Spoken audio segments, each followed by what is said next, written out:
Hi guys, so welcome back to Bfrow and our podcast. Today we have a special guest, a dear friend of mine. His name is Joey Chowaiki. Chowaiki, that's pretty good. Yeah. Whew, that part's done. He's a co-founder of an Open Influence. It's an influencer marketing platform, and a co-founder of another content creation platform, which is called Magma, and they just recently launched. Which is congratulations on that, and thank you so much for coming. My pleasure. So let's start with how did you start an Open Influence? As we know, it was an Instagram before. Tell me a little bit about your guys' background, like how you guys all started, where did the idea came from. Sure. 2012, middle of college. Did not have any insight on the marketing space at all. Didn't plan on being in the marketing space. I, simply was going to do my 4 years of college and then probably work corporate world. Had no specific interest. Just was, who doesn't want to make money, right? And work for themselves. So, middle of college, one of my best friends, Alex DeHaan, his family's in the denim space, and being a young hustler, he wanted to create his own jean line. So, always asked my opinion. We were friends, great friends, and I was like, this is great. His company was called Morse. And 2012, Instagram was just starting out. People were not powerful on it yet. There was no monetization really yet. It was just this, space of growing followers and shout outs and whatever it was at the time. And, he built his product, built his jeans, and his idea was to grow this company, straight out of college. And, I was always there to help him. He found these two guys with he recognized them from social media. They had about 30,000 followers at the time. And at that time, that's like equivalent to having 1 million today, okay? And conversions were back then like just completely 100, 200% better than they are today, okay? Met these guys, and because there was no monetization and no one understood how they could make money, he approached them and was like, guys, I recognize you from social. Like, I have a product. Again, he had no idea about the space. He just wanted to, build his own company. Mm-hmm. He said, if I gave you free jeans, would you mind giving me a shout out? And, now you have everyone has this idea, if you have a following, you're making money. Back then, again, as I was saying, they didn't. And their response was, oh my God, no way, dude, I will do it for sure, because they didn't really have money. All they had was a following, right? So he's thinking like free jeans, these probably cost $100, $200, but I'm getting it for free to give a shout out, 100% I'm in. Alex told me about this, idea, and I was always there to help. So, I met them together with Alex, and, we gave them the product. They were super stoked. And next thing you know, they were doing a post the next day. Me and Alex were together. And when they shouted out his Morse jeans, and just note that his product was just a sample, had no website. You were 20 or 19 years old, right? And we just saw traffic going to his Instagram page grew from 0 to like 6,000, 7,000, whatever it was in 1 second. And we studied everyone's comments. Everyone was saying, where can I buy it? I don't see the web link. Where can I get these? So cool. I love these. Oh my God, you're wearing them. I got to wear them. And we sat back and we're both like, Alex was like, this is wild. Maybe we scrap the jean line and and we both came together and said, maybe we'll get hundreds of these individuals. Influencer, by the way, was not a term then. Yeah. We called it promoter. We actually, I'd like to say that we coined the term influencer. And people might have their arguments with that, but I want to say we coined that term. And we just said, maybe we just get a bunch of these guys and make this new interactive billboard. Why should brands spend 30 grand on a billboard on Sunset that gets 100,000 unique impressions with no, they can't track anything? And now we're putting it on one click, quadruple the engagement in 1 second. So that was the beginning of the idea. And then because we were in the middle of college, I did a year abroad after high school, came back, then this is when this all started. There was a trade show. I don't know if you know Magic and Project in Vegas, one of the biggest fashion trade shows. It was a lot better back then. Now it's become more of just a scene. And people are so hungry for buyers, because no one's really shopping at retail as much anymore. So we got together and we said, let's make business cards. Let's make this official. Let's actually do this because it's a cool idea. Let's just figure it out. Yeah. because Alex's older brother Eric was in college, graduated college, we said maybe we need someone who's more of the books guy, someone who's had the the educational experience and graduated to have on our team. We're not selfish guys. We always are seeking people who can better us, and went to Eric, and Eric said he's 100% down, and Eric said I also have another friend, Felix, who graduated Yale and Harvard. He was also 6 years older than us, had great experience also in legal. So we had like this dream team of Alex and I being these creatives, and these two being like the guys who are going to handle the business books behind it. So together we're going to form a team. Long story short, we showed up at Magma Project in February of 2012 and made these business cards. We told those two influencer guys, hey, we're going to start getting you a bunch of free product, maybe money. They said, oh my God, no way. They said, I have a few other friends that can actually partake in this. So we grouped up about 10 of them that had a collective reach of maybe 500,000 followers, which was a ton back then. We kind of inflated that number, and we said on our business card, Insta brand, be seen by over 1 million people. Again, kids trying to sell this. You know what? But that's so smart. Like, even though you guys are kids and you're like, you don't really have experience, that's like proper like gift of marketing over there. Like, it's smart. Thank you. Went to Vegas. Again, never really interacted with 40-year-old businessmen trying to pitch them something. When you're coming from a media presence, by the way, in Magic and Project, they don't want to talk to you. They want buyers. If your badge says buyer, come, we're making money. If I'm going to sell them on something, they're like, stay away, I don't want to handle that right now. Still went up, we said, I'm going to do this whole aisle, you're going to do that whole aisle, we're going to go after every single company and just pitch the idea. Because it was so new, no joke, I kid you not, maybe 70% of them had no idea what the space was. And it was us trying to educate this 45-year-old traditional marketing expert into this new idea. Back in the day, it was a team in a room like this, figuring out what type of content we're going to push to the world from a billboard, commercial, and just see what happens. But there's this trust factor with talent, which we had to educate everyone on. Went up to it, we got, I would say, about 9 to 10 companies that were very interested. They were more of the millennial demographic, and they said, sure, we'll give it a shot, let's try it. Had no even real business idea. We just said we're going to figure it out. Magic and Project is during the week, so we took the weekend, Friday, we started sending out a bunch of follow-up emails, collected a bunch of business cards, and next thing you know, Monday, we had a few people interested in a campaign. So that's how, that's how everything started to, I guess, come into fruition. We're getting now money. We have to go now make an actual business account. We have to make an actual company. Like, we weren't a real company even. It's so funny to think about 0 to 50,000 followers, they were only getting free products, not $1. Anything above 50,000 followers at the time, we were giving $20, $30, $50, $100. And everyone's reaction was, oh my God, I can get paid for this. This is crazy. I feel like they just enjoyed it way more, just like getting like pretty much like free shit plus like getting something on top. Well, it was so new. Because I remember the period when like you open Instagram and you're like, oh, this person got like some stuff for free. This person got some stuff for free. Like, that is so cool, and that's when everyone I think wanted to become an influencer. Right, and before even that, people still weren't realizing that it was advertisements. The way we were integrating it was just like wearing an outfit and just putting the tag in. Obviously, now you have to say that it's a sponsor. Back then there were no rules. It was the beginning. So these clients came on board and they were testing their budgets. They were giving us like $500, $1,000. That was it. There was one company I'll never forget that had 0 followers at the time, brand new, this big like boho style brand based out of Vernon. We grew them to like 40K on a $1,500 budget for about 4 months. $1,500. And they did like so well. Everyone that we've had from the beginning has really rolled over with us and watched us grow and grew with us.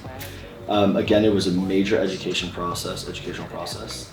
But that's how it started. And I'll never forget, like, one time we went to this record label that had a few clients, and it wasn't a product, so you're not buying a person, right? So we had to figure out, like, how are we going to advertise this? Maybe put influencers with the person and say, oh my God, his music's dope, or he's my friend, just to boost his traffic, right?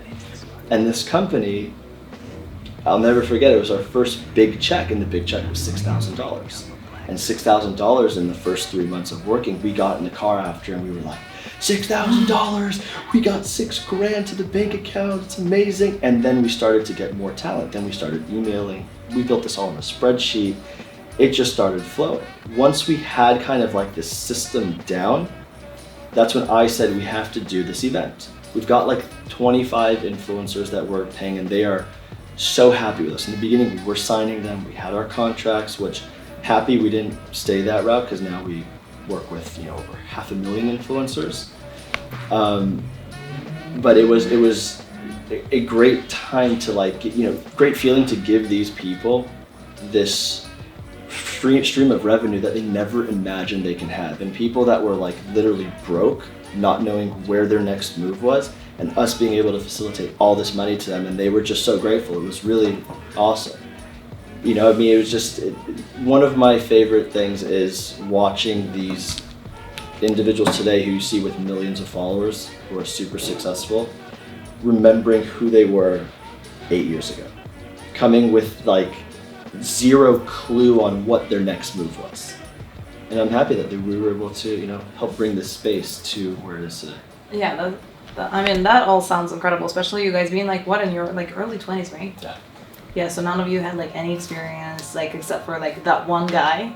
And his experience was, college and grad school, and that was. Yeah, but that I was mean, that. like he had the knowledge and like understanding of like what business is supposed to be, but you guys Sure. had like zero.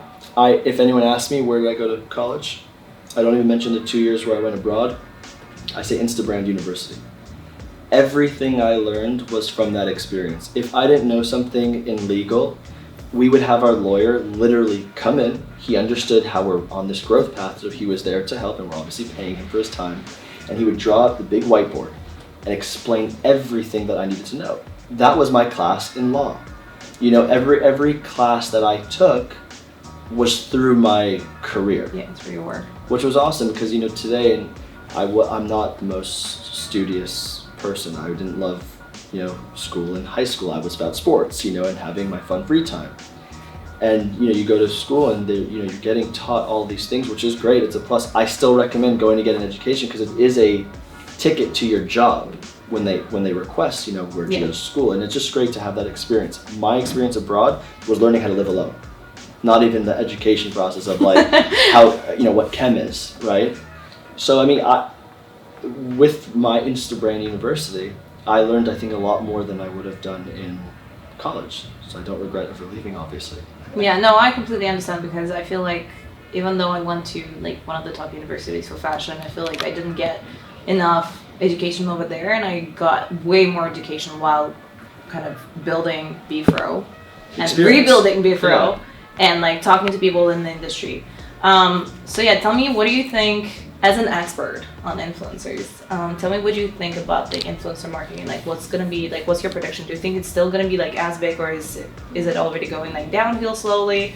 Because for me, like as an outsider, I kind of really like to observe what is happening on the market, and I personally think that it's really not gonna last as long as it kind of did for that period of time, and I feel like it's time for them to give space. Yes and no. I hope it gets more professional and not saturated and a bit deeper. Yeah. Hence why I built Magma. It's very hard to predict. I mean, in 2 years, I think it's projected to be a $22 billion industry. So it really is hard to predict. I guess everyone is waiting to see what the next platform is, what the next move is. Have I seen a shift in how clients are spending their money with talent? Whereas back in the day was this, and don't mean to say girl, but girls did get more traction than males, or even a male who has this big six-pack and is posting shirtless photos all day. Those type of influencers grew fast, and brands were so happy to put their product on there because it was like, oh my God, be seen by 500,000 people. But now we're really specific and hyper-focused with who we are utilizing. We actually at Open Influence, we scrape conversation. So if a yoga line is coming to us to do a massive campaign, these 20 influencers might be great. You might see from your eye that they're fantastic. They'd be awesome for the brand. But then we're scraping comments and people's conversation based off of the product they're advertising. So we know how to really target the quality and not the quantity, and that's what separates us because our technology is incredible. That's amazing. And you guys are global, right? Like Open Influence is global and it's fully functioning. Absolutely. What type of services do you guys provide except for like product placements? Well, our company is broken into three main sectors. We have the account management, we have the sales team, and the creative team. The sales team obviously gets us the clients. They're the ones dealing with that first move to get them locked in. I would also say that maybe it's like 50-50 where we're doing some cold calls and we're also receiving all these inquiries, which is great because we for a seller to receive a lot of inquiries is his time is a lot easier, right? I mean, after the sales team talks with the client, asks specific questions, finds what their target market is, what happens is they will build a proposal using our backend. Obviously, we cannot go through 500,000 influencers manually. Yeah, for So sure. that technology is what brings the best talent for your brand, and then we obviously consult with the brand. We present it to them. We have a portal where the brand goes on, we sign on, so we can communicate seamlessly. It's a great process, and once the client approves of the campaign, we'll shift it to the account management, and then they're like the 24/7 liaison between the brand and the client, making sure posts are proper, text is correct, there's no grammatical errors. Maybe the client's like, hey, we love your entire list, but we'd like to swap out these two, no problem, we'll go back and forth. So the account management team is what pretty much makes the client re-sign with us because their experience is amazing. Yeah. The fact that they can pick up the phone and call and see everything ahead of time before being surprised, I mean, that's our bread and butter is our process. And then our creative team comes up with the creative strategy behind the campaign. You'll never see an Open Influence ad where it's like, hey, buy this, right?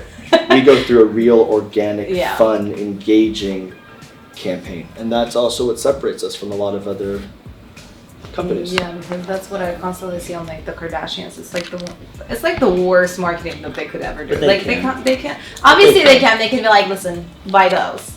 Let me And tell you everyone something. will go Whoever buy. bashes on the Kardashians, I tell them, stop it. I said as a marketing agency, marketing platforms, if you're in advertising, you should have, just like here at Bfrow, your plaques, you should have a plaque of them. I do. There's Kim over there. I love her.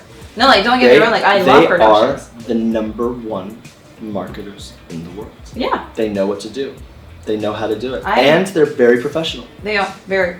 That's what I'm saying. Like I feel like I should just like print out like Kris Jenner Oh yeah. over here. and Queen be of like, marketing. oh, She's the queen. Dude, she's like the Queen. best. She comes up like with the best marketing and like PR strategies I think I've ever seen. Oh yeah. And you know what? Once you build like all that credibility, then it's like easy. I always say going from 0 to 1 is the hardest step, and then from 1 to 100, it's a much easier coast. But yeah, no, they're fantastic. Yeah, absolutely. Okay, tell me about Magma. What's up with that? How did you end up in another project, which is also, I mean, it is partially a lot of something to do synergy. with, there is a lot of synergy between those two, because one was for content creators, basically like just like doing placements and marketing, and this one is just like content creation without like publication houses. Well, or, one is more of a platform agency where they deal with clients all day long. It's a service business, and one is a product. Yeah. So now I finally can build a product and not have to deal with anything, right? I just have to deal internally and hear what people are requesting, and then make sure that's taken care of and handled.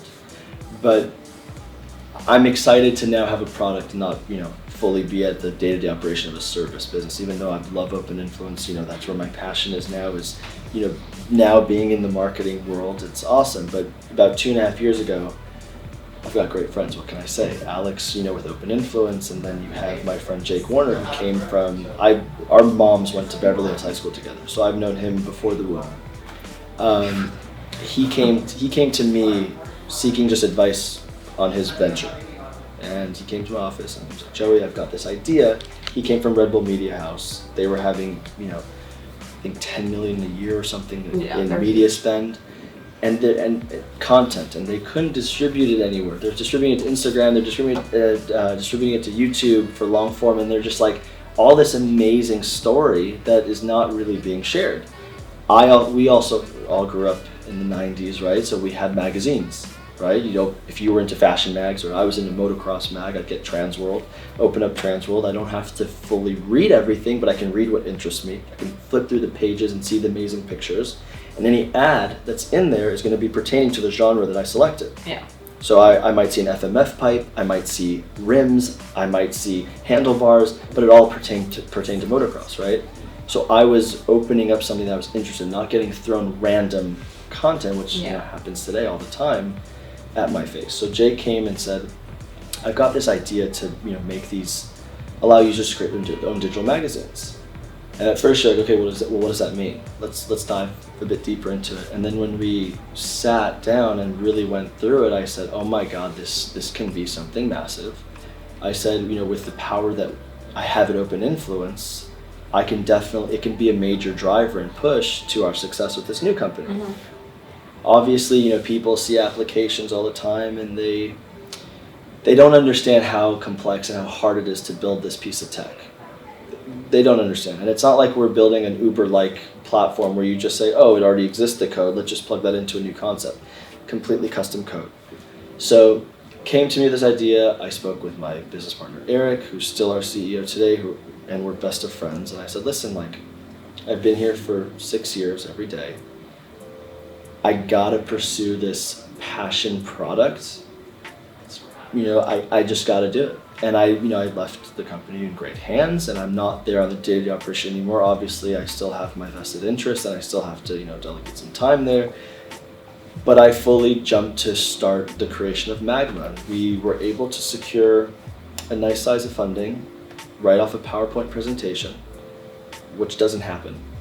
But I think Open Influence was a major driver for that as well. It kind of showed proper history. Yeah, no, because even when we met and you kind of explained to me what Magma was, and I was like, wow, this is really a great idea, especially where the market is going. I felt like it was such a great prediction and kind of a push for people and content creators to kind of create a completely different product, to move away from all the standards which are now on Instagram and expand magazines and really kind of expand horizontally instead of just going out, in the same kind of which was direction essentially happening. Everyone was posting the same type of stuff, the same brand deals, the same bikini pictures, the same, oh my God, I'm flying on an airplane to this vacation, are you all jealous of me? That whole all of that. So secured investments, we worked with the firm a little bit because I've never been really in tech. Mm-hmm. Right? This is all, again, a whole other experience, a whole new college that I'm going to, right? New Magma College, yeah. New Magma College. People always ask me now for advice, how do you start? Am I going to a firm or am I going to in-house? Obviously, I always would say in-house. It's more cost efficient. You have all the attention is for you. But we didn't have anybody at the time. So we said, and by the way, firms are way more expensive, okay? And you're not their only client. So we went to a firm. They did a great job, sure. Mm-hmm. We were there for about 4 or 5 months. The last month that we knew we had a contract with them, that's when we started looking, and I actually found through a close friend my CTO. And when I say my CTO, I'm gonna give him a nice shout out, Spencer Shobin. He is just one of the most brilliant human beings I've ever encountered in my life. And he's 26. Grew up in Silicon Valley, grew up coding. Some developers don't really have passion for the product, but they have passion just for code. He has both. He has vision and he has the structure to actually build something. Which is actually super rare. Which is super rare. So we were very lucky to have him. He's still with us today. He'll be with us forever. We will all be with each other forever.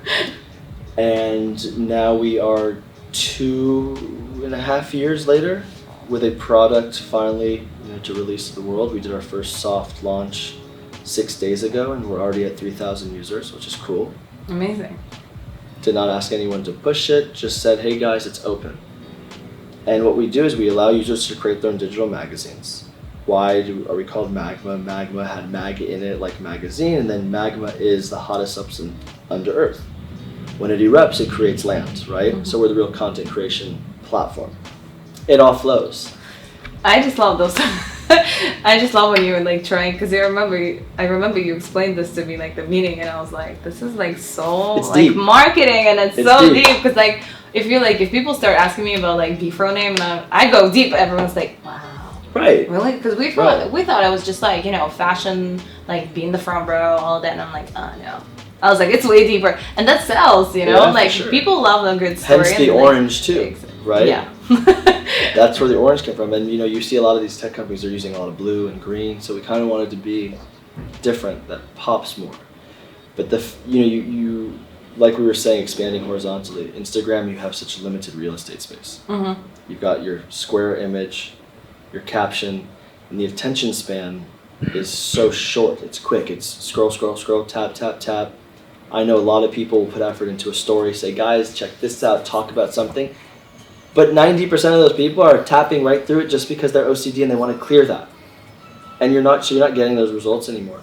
So we really want to change the way people create, consume, and share content. And giving them the ability to create this deep mag behind one cover photo is so powerful, because most people might be stuck and they say, well, how do I make something look like this mobile article? I have to go develop a website, or go get a web developer, or go on mobile, or go on Wix or Squarespace. So we've done the thinking for you and simplified everything by giving you pre-created templates, plug and play. You could add any form of media to them. Mm-hmm. And again, you can just go deeper into a story. So if you're posting a vacation on an Instagram or posting a long tutorial on YouTube, you can now encompass both together in a proper, beautifully, aesthetically pleasing manner. Where when you see an actual mag from someone who put time into it, and when I say time, it can take someone as a perfectionist an hour by just gathering their thoughts, what they want to do, or it could take someone literally 2 minutes to do a 10-page mag, which is amazing. And the idea behind it is, again, to go deeper into what you're trying to share. So if you're in health and wellness, again, you're posting this long caption on an Instagram. Yeah. But people's tendency is just to skip on by. Yeah. If you're on Magma, now you have the chance, just like my childhood magazine obsession, where I'd open up the mag, I'm seeing great photos, awesome. I kind of want to, the photos are amazing, let me read this piece right here, I'm going to read this piece. Or you know what, if I don't want to finish it today, I'm just going to save it to my stack, which is like my bookshelf, and just read it later. And now I can go into content that I'm interested in. My idea is kids, I don't even want to get started with TikTok right now, okay? But this next generation, I fear what's going to happen, 10 years from now, because they're waking up in the morning looking at TikTok saying, how can I, play a prank on my friend? How can I drop a water balloon on this guy? I get it, some are amazing and creative and they do go viral. I don't know if the numbers are extremely inflated, I'm not sure. But I want you to wake up in the morning and have something nice to read or nice to consume. Something informative, more educational, deeper. So you would say that your target audience is definitely not a Gen Z. That's mostly like millennials and like Gen X. Sure. I don't like to limit who our audience is, but Yeah, yes, obviously. I want more deeper storytellers. I want real photographers to not be limited to a square, but to have, an entire album of all their, content in high resolution. We don't down-res anything. I want people, who are really health enthusiasts that have the most amazing tips that can make a mag, and you can consume it right from the platform. You don't have to go to their browser and go to their blog directly. Yeah. It's kind of like a new internet even. You have everything harmoniously in one place. And I know we don't get to have a visual right here, but when you see it, you understand how easy it is to open and swipe and read and save and create. And giving them that power is everything. For me, to be honest, I think the selling point was initially I had two choices of who I wanted to be. A journalist and a psychologist. So I was like, okay, for psychology I need biology and chemistry. Fuck that, that's not happening. And then I was like, maybe journalism. I love writing. A lot of my friends, they still find it hilarious because I write from hand. I don't like typing. But I always wanted to have my own magazine. But obviously, in order to have your own magazine, you need to have shitloads of money. You need to find a publication house that's gonna work with you, journalist that's gonna work with you, all of that.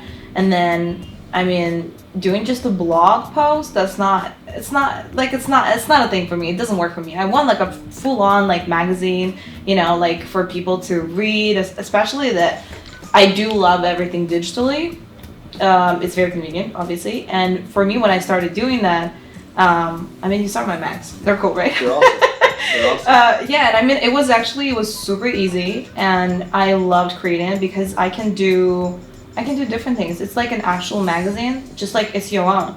You know, it's funny when you say I can do different things. I've been hearing a lot of people contact me and they're like, this is awesome, but I don't know what I want to share yet or who I need to be. And I'm like, you don't need to be something. You don't need to only have travel mags. You don't need to only have health and wellness. It is your full world to create whatever mag you want. It's your way to be informative. And what's beautiful about Magma is the mags don't just lay in Magma. You can actually share them via text, via email. Eventually, obviously, we need user acquisition. You have to download the app to read the full mag. But eventually, those are going to be able to be shared without having the app. So it becomes another tool to your iPhone toolbox. I mean, for me, I tried. The first one I did was like a tour guide, basically, of our trip to like PCH, and like a lot of my friends, I shared it with them, and they were like, "Oh my god, this is genius!" Right. Like, I always wanted to go to PCH, but I didn't know where I should stop. Like, what should I do? Well, how many people, just for that example, which I was actually going to use next for my Barcelona mag, how many times do you travel, and when you get back home, your friends or family say, I'm going there next, can you give me your recs? And your immediate reaction is, okay, give me a second, and then you're going to like a Google Doc, or you're going to your notes on your iPhone, and you're typing out like a bunch of shit to go see. Yeah. Someone asked me, actually, this was a great use case, literally last week. She calls me, she goes, Joe, you and your wife went to Barcelona, right? I said, yeah, absolutely. She goes, I'm actually going there with my husband in 4 months. Can you give me any recommendations? I said, I can, but I'm gonna send it to you tomorrow morning. She goes, okay, no problem.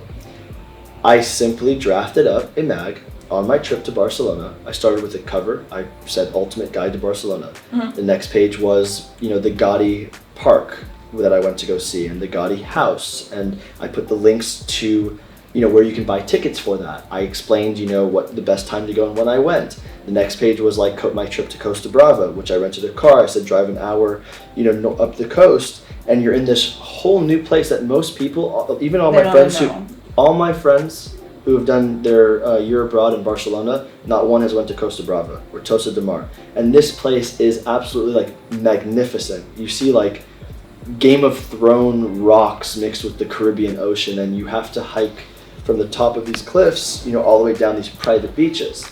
And I would have never known to go there if I didn't eat at a restaurant in Tossa de Mar. And the owner came and opened up this guide and said, you got to go there. So I put that in my mag too, and the cafe I went to, so she can actually replicate my trip. Put links, put map locations. I sent it to her via text. She saved it to her drafts. And she said, Joey, when I get to Barcelona, I'm going to open up this mag and use it as my guide. I said, great. Anyone who ever asks me in the future about Barcelona, I'm going to do the same thing. I'm going to send it to them. And you already have it done. And I have it done. Yeah. And even if I didn't, it's when you see the creation suite, it's very fun to create. No, it is. I loved it. I gotta admit, I got a little bit overwhelmed, sucked into it, like a little. But yeah, no, it's a great tool, and I mean, congratulations on the launch. The product is amazing. I'm pretty sure. Like, I'm really looking forward to see what this is gonna end up on the market. I'm pretty sure you guys are gonna do so well, and you'd be surprised on how your potential users are gonna use your product, maybe in the ways that you never imagined. Because I already have like a couple of ideas, which I'm not telling you. Don't tell me. But yeah, this has been great. Thank you so much. Of course. A lot of information. Now we're gonna just like suck it in. That's perfect. Thank you.